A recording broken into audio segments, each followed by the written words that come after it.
दोस्तों, आज मैं आपको इस वीडियो में अमेरिका के वेलिस्का शहर के एक ऐसे भूतिया बंगले के बारे में बताऊंगा जिसमें पैरानॉर्मल एक्सपर्ट्स, भूत प्रेत में विश्वास रखने वाले लोग, उनसे बात करने की इच्छा रखने वाले लोग रात गुजारने जाते हैं। एक ऐसा बंगला जिसका मालिक उसके गेस्ट को चाबी दे देता है और वहां पर वो पूरे रात भर अकेले रहते हैं। इस बंगले में एक रात में सिर्फ 8 गेस्ट ही रुक सकते हैं, क्योंकि यहाँ पर खाने की, पीने की, सोने की सारी सुविधाएं सिर्फ 8 लोगों के हिसाब से। और यहाँ पर जो मर्डर हुआ था वो भी सिर्फ 8 लोगों का ही हुआ था। लेकिन आज 110 साल बाद में भी ये मर्डर एक मिस्ट्री है।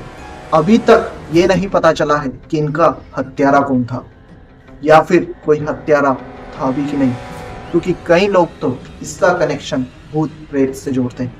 अब दिन था 10 जून 1912। सारा मूरे और जोसिया मूरे अपने 4 बच्चों के साथ में और उन बच्चों के 2 दोस्तों के साथ में रात की 9:30 बजे अपने बंगले पर लौटते हैं। वो अपने पास के ही एक चर्च के अवार्ड फंक्शन से आ रहे थे। रात को सब धीरे धीरे बातें करते करते सो जाते हैं। अब सुबह होती है, लेकिन कोई भी व्यक्ति घर से बाहर नहीं आता। ये सब देखकर उनके पड़ोसियों को काफी ज्यादा अजीब लगता है, क्योंकि मूरे फैमिली तो रोज सुबह जल्दी उठकर प्रेयर करती थी, वॉकिंग करती थी, लेकिन आज तो घर का दरवाजा तक नहीं खुला। अब ये देखकर उनका एक पड़ोसी घर का दरवाजा खटखटाने लगता है, आवाजें देने लगता है, लेकिन घर से एक बार भी रिस्पॉन्स नहीं आता। और ये देखकर वो काफी ज्यादा चिंता में आ जाता है और इसके बाद में वो उनके एक रिश्तेदार को इन्फॉर्म करता है जो वहीं पास में रहता था।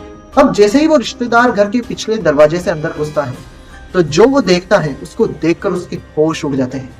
वहां चारों तरफ खून ही खून था और इसको देखकर वो पुलिस को इन्फॉर्म करते हैं।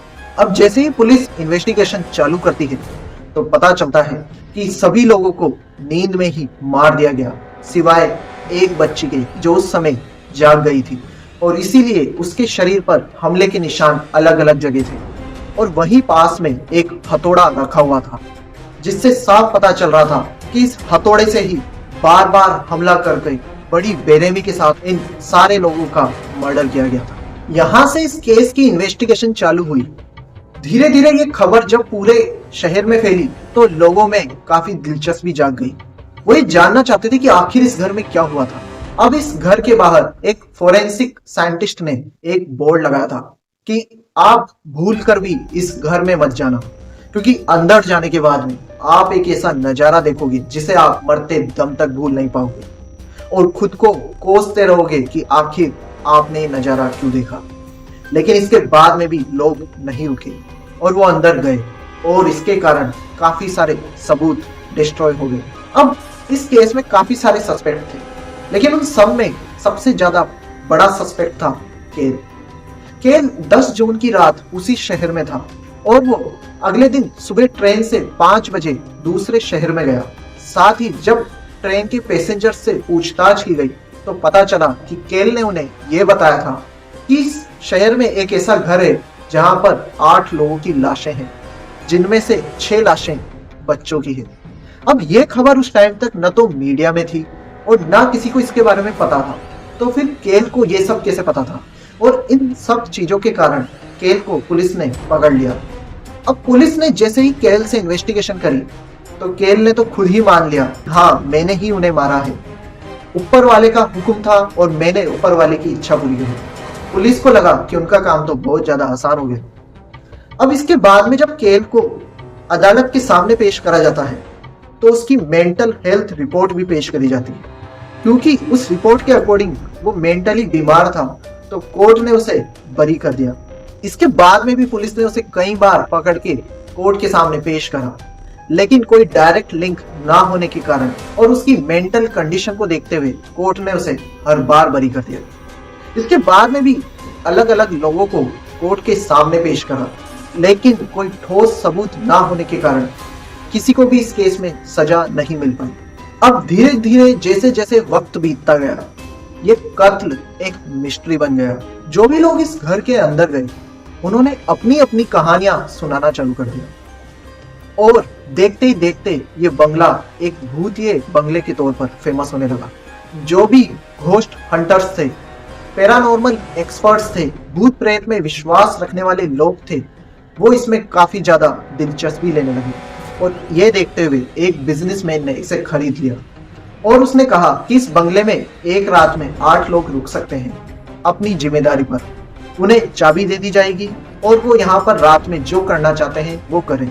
अब जो भी लोग इसके अंदर गए उन्होंने अपने अपने एक्सपीरियंस बताए और सबका कहना था कि अंदर एक अलग सी फीलिंग आती है, काफी डरावना सा लगता है, डिप्रेशन सा लगता है। और कत्ल के जस्ट 100 साल बाद 10 जून 2012 को 2 आदमी इस बंगले में रुकते हैं और जब सुबह होती है तो उनमें से एक आदमी के शरीर पर चाकू का निशान था, लेकिन ये इतना ज्यादा गहरा नहीं था कि उसकी जान को कोई खतरा हो।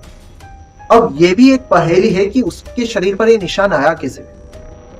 जब उससे ये पूछा गया तो उसने कहा कि इस घर में एक हत्यारा है जिसने उसे मारने की कोशिश करी। लेकिन बाकी लोगों का कहना है कि क्योंकि वो इसके बारे में इतना ज्यादा सोच रहा था और वो मर्डर के ठीक 100 साल बाद इस बंगले में रुका था, तो हो सकता है इसके कारण उसका माइंड इसी चीज में हो और वो किसी चीज से टकरा गया हो और उसके शरीर पर ये निशान आ गया हो। अब आज भी इस बंगले में लोग रात गुजारने जाते हैं। भूत प्रेत में इंटरेस्ट रखने वाले लोग इस बंगले को एक्सप्लोर करते हैं, लेकिन कई पुलिस वालों की इन्वेस्टिगेशन के बाद में भी ये मिस्ट्री अभी तक भी सोल्व नहीं हुई है और इसीलिए इस मर्डर को परफेक्ट मर्डर की कैटेगरी में रखा जाता है, क्योंकि यहाँ पर कोई भी सबूत नहीं था, कोई मर्डर, कोई भी हत्यारा नहीं पकड़ा गया था। आपको ये वीडियो अगर अच्छा लगा हो तो इसे जरूर से लाइक करिए और अपने फ्रेंड्स के साथ में भी इसे शेयर करिए ताकि उन्हें भी इस इंटरेस्टिंग चीज के बारे में पता पड़े। और कमेंट सेक्शन में ये बताइए कि क्या आप भी किसी ऐसे भूतिया बंगले में रुकना चाहते हो जो कि सचमुच में भूतिया है।